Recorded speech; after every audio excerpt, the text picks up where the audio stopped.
घरी केलेले व्हेज 65 खाऊन तर पहा. नमस्कार, आपली आवडमधनं योगिनी फडके आणि स्वप्ना दांडेकर. आज आम्ही ही बॅक कॅमेराच रेसिपी असणार आहे. तर आजची जी रेसिपी मी दाखवत आहे तर ती आहे की व्हेज 65. तर व्हेज 65मध्ये तुम्ही भाज्या भरपूर कुठल्याही यूज करून ते करू शकता. पण माझा फ्लॉवर्सची टेस्ट जास्त छान वाटते व्हेज 65ला. सो मी त्याच्यासाठी आज जो फ्लॉवर घेतलेला आहे तो एक गड्डा घेतलेला आहे आणि या गड्ड्याचं फूल जे आहे ते मोठ्या मोठ्या स्वरूपात ठेवायचं, म्हणजे खूप लहान ठेवायचं नाही, कारण हे जेव्हा मॅरिनेट होईल आणि जेव्हा तळलं जाईल ना तर तेव्हा ते लहान होतं तळून, म्हणजे शिजतं तर ते लहान होतं. सो एवढा फूल ते ठेवायचं. आणि त्याच्यासाठी जे लागणारं साहित्य आहे तर ते आपण पाहूयात जास्त वेळ न घालवता. तर त्याच्यासाठी मी कॉर्नफ्लॉवर घेतलेलं आहे, ते पूर्ण 1 कप घेतलेलं आहे, एका गड्ड्याला 1 कप घेतलेलं आहे. त्याच्यानंतर मॅरिनेशनसाठी जे लागणारं साहित्य आहे तर हां, त्याच्या आधी सांगते की मी हे जवळपास 1 ते 1.5 तास फुलं ही पाण्यात ठेवलेली होती, कारण फुलं मोठी असतात, आतमध्ये जर काही कीड असेल तर ती पाण्यात बाहेर येते. पण हा फ्लॉवरचा गड्डा माझा छान होता, सो याला काही कीड नाही आहे. पण आता ही जवळपास 1-1.5 तास झालेला आहे, तर ती मी पाण्यातनं काढून घेते स्ट्रेनरमध्ये आणि या बाउलमध्ये आपण त्याला मॅरिनेट करणार आहोत. तर आपण आता मॅरिनेशनसाठी लागणारं साहित्य पाहूयात. तर त्याच्यासाठी मी सगळ्यात पहिल्यांदा तुम्हाला सांगितलं तसं 1 कप कॉर्नफ्लॉवर आहे. त्याच्यानंतर ही आलं आणि लसूणची जी पेस्ट आहे तर ती मी जवळपास 2 चमचे घेतलेली आहे. आणि ह्या पेस्टचा पण मी व्हिडिओ अपलोड करणार आहे की याला मी पाणी न वापरता ही आपल्याला साधारणतः 8 ते 10 दिवस आरामात स्टोअर करता येते घरगुती. तर ही 2 चमचे घेतलेली आहे. त्याच्यानंतर 1 चमचा गरम मसाला घेतलेला आहे. हिंग घेतलेलं आहे, हिंगाची चव खूप छान लागते. त्याच्यानंतर मीठ घेतलेलं आहे. आता ही काय तर ही पुदिन्याची पानं आहेत, कोथिंबीर नाही आहे, पुदिन्याची पानं आहेत, खूप छान लागतात व्हेज 65मध्ये. कसं आपल्याला हॉटेलसारखी चव द्यायची पण घरगुती साहित्यातच द्यायची. हा जो मधला जो मसाला आहे तर तो चाट मसाला आहे. त्याच्यानंतर 1 चमचा हळद घेतलेली आहे. 3 चमचा रंगाचं तिखट आहे. आपण फूड कलर यूज करणार नाही, बाहेर खूप केशरी डार्क लाल असे फूड कलर यूज करून हे केलं जातं, तर आपण तसं न करता आपण रंगाचं तिखट वापरणार आहोत आणि हे चवीचं तिखट. तर आता हे सगळं साहित्य सांगून झालेलं आहे. तर आता आपण लगेच सुरुवात करूयात. हा पाण्यातनं फ्लॉवर काढलेला याच्यात घेऊयात. तो ओला असतो त्याच्यामुळे ह्याच्यावरती मसाले छान बसतात आणि आपल्याला जवळपास 1 तास हे मॅरिनेट करायचे. म्हणजे जेव्हा ही रेसिपी तुम्ही कराल त्याच्या 1 तास आधी हे मॅरिनेशन करून ठेवा. मग मी पुढच्या रेसिपी कंटिन्यूच करणार आहे, पण तेव्हा तुम्हाला दाखवीन की मॅरिनेशन प्रॉपर झालेलं असेल की किती छान क्रिस्पी होतो हा. तर आता आपण फ्लॉवर टाकून घेऊयात. आता फ्लॉवर टाकल्यानंतर आपल्याला त्याला पाणी सुटलं पाहिजे, म्हणजे जेणेकरून त्याच्यावर कॉर्नफ्लॉवर बसेल. मग आपण सगळ्यात पहिल्यांदा मीठ टाकणार आहोत. ताटली घे तुझ्याच इकडे, सगळं सगळं साहित्य टाकायचं, मसाला वगैरे सगळं. हे पहा, मीठ घालून घ्यायचं. काय होतं, मीठ लागलं ना की पाणी सुटतं आणि मग त्या पाण्यातच आपल्याला कॉर्नफ्लॉवर लावायचं, वेगळं पाणी घालायचं नाही आहे. कारण मग पाणी घातलं तर ते तळताना तडतडेल आणि नीट तळलं नाही जाणार, अंगावर उडेल. तर ही रिस्क नाही घ्यायची, म्हणून जेवढं पदार्थाला पाणी सुटेल तेवढं सफिशियंट असतं. आता हिंग, हळद आणि त्याच्याबरोबर ती सगळेच मसाले, गरम मसाला, चाट मसाला, लाल तिखट, पुदिन्याची पानं, हे सगळं सायमल्टेनियसली एक एक करून घालून घेऊया. हिंगानंतर आम्ही हळद घातली.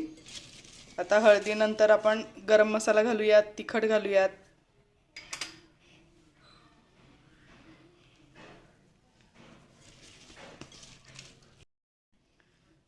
तिखट घातलं, खूप सुंदर वास येतो याचा मॅरिनेशनच्या वेळेलाच. आता चवीचं तिखट घातलं, कारण नुसतं कलर असून उपयोग नाही, चवही पाहिजे. चाट मसाला घातला, हे पहा म्हणजे घालतोय. आता पुदिन्याची पानं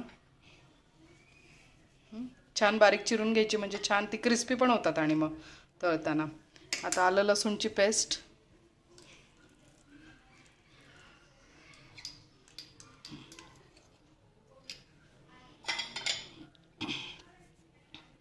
आणि एवढंच लावायचं आहे ह्याला. आत्ता ह्याच्यात कॉर्नफ्लॉवर टाकायचं नाही आहे. जेव्हा ते मॅरिनेट होऊन त्याचं प्रॉपर टायमिंग होईल, त्याला पाणी सुटेल, तेव्हा आपल्याला कॉर्नफ्लॉवर लावायचं आहे, आत्ताच्या स्टेजला लावायचं नाही आहे.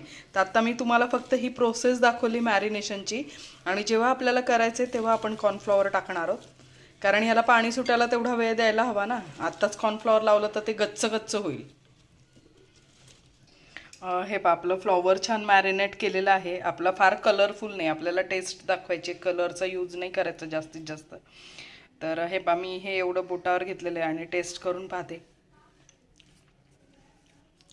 अतिशय मस्त झालेलं आहे आणि प्रॉपर सगळं प्रपोर्शन झालेलं आहे, काहीच घालायची गरज नाही, इतकं परफेक्ट झालेलं आहे हे. तर आता आपल्याला हे जवळपास 1 तास मॅरिनेट करायचं आहे आणि मॅरिनेट झाल्यानंतर पुढचा व्हिडिओ स्टार्ट करते. हे बा मॅरिनेशन झालेलं आहे छान. म्हणजे मी अर्ध्या तासाच्या ऐवजी 1 तास ठेवलं छान, ते मॅरिनेट करून झालेलं आहे. हे पाणी पण सुटलेलं आहे त्याला. तर आता हे 1 कप कॉर्नफ्लॉवर आहे, एकदम नाही घालायचं आपण, थोडं थोडं घालूयात.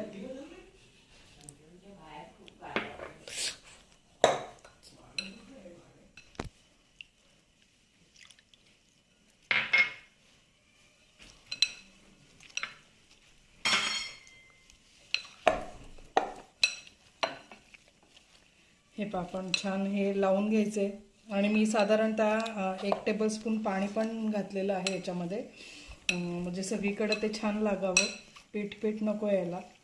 हे तरी अजून थोडंसं कॉर्नफ्लॉवर बाइंडिंगला हवं आहे. हे मी 1 कप घेतलं होतं, तर ते पूर्ण सगळं घालून घेते.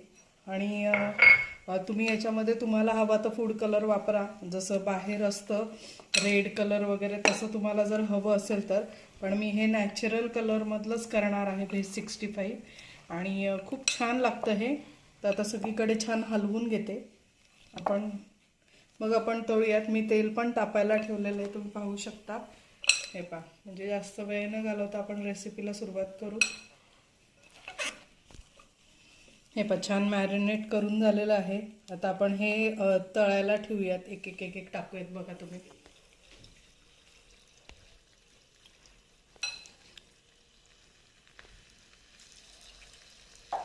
आणि छान क्रिस्पी होईपर्यंत तळायचं आहे, खूप मोठ्या गॅसवर तळू नका.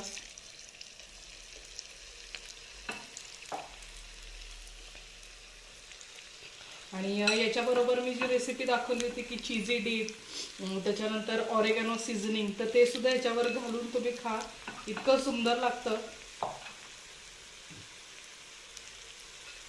टूथपिकला वगैरे अरेंज करायचं आणि जेव्हा आपण गार्निशिंग करू त्याचं, तेव्हा मी दाखवते तुम्हाला काय पद्धतीने सर्व करायचं.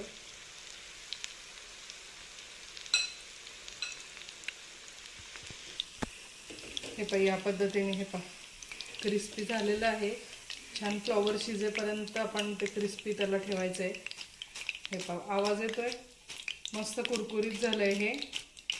आणि मी एका डिशमध्ये टिश्यू पेपर घालून घेतलेला आहे. ॲक्च्युली हे तेल पीत नाहीत, पण तरी पण आपण एक सेफर साईड म्हणून टिश्यू पेपरवरती काढून घेऊ आणि मग नंतर सर्व करू. तर या पद्धतीने मी सगळे तळून घेते आणि मग तुम्हाला गार्निश केल्यानंतर दाखवते.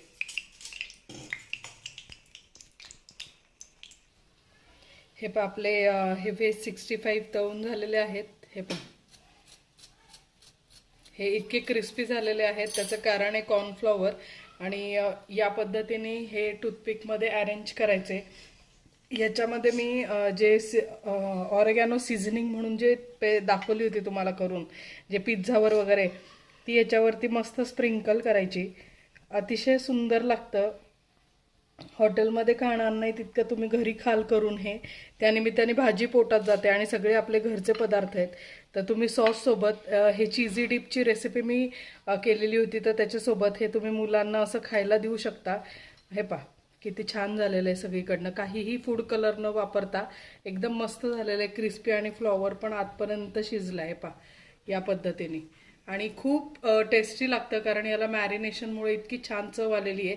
हे तुम्ही जे पनीर खाता, पनीर चिली वगैरे खाता, त्या टाईपमध्येच हे छान क्रिस्पी होतं.